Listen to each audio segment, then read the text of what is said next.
Faith comes by hearing the God's word. వెళ్ళిపోయావా అన్నా యేసన్న, వెళ్ళిపోయావా?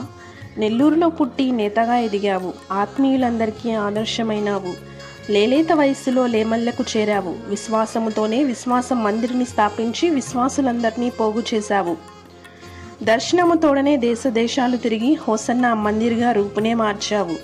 మూఢనమ్మకాలలో మునిగిన జనులందరికీ ముచ్చటగా యేసయ్య మాటలే చెప్పావు.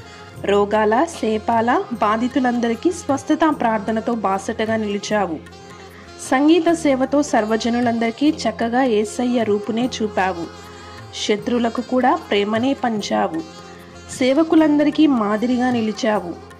ఆత్మీయ తండ్రిగా మా చేయి పట్టి నడిపావు. ఆత్మీయ వారధిగా సేవలో మాదిరిని చూపావు. ఆనాటి మోషేను బైబిల్లో చదివాము, ఈనాటి మోషేగా నేను గాంచి మురిశాము. అన్నా, నీ విత్తిన వాక్యమే నీరు కట్టి ఫలించి హోసన్నా శాఖలుగా విస్తరించి నిలిచింది.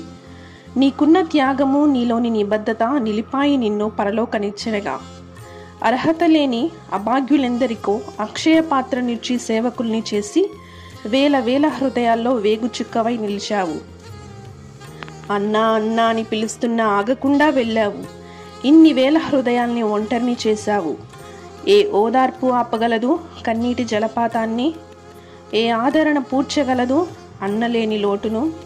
అన్నగా అంతకంటే ఎక్కువగా ఆత్మీయ బంధంతో విడదీయలేరంటూ ముడివేసి వెళ్ళావు.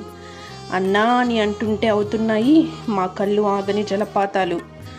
ఆ కన్నీటి తెరలలో మసకగా ఉంది నీ రూపు. వేల వేల హృదయాలు ఒంటరిగా వదిలేసి ఒక్కడివే నీవు వెళ్ళిపోయావా? మాకంటే ముందుగా పరలోకానికి వెళ్ళి పరమతండ్రి చెంత పరవశిస్తున్నావా?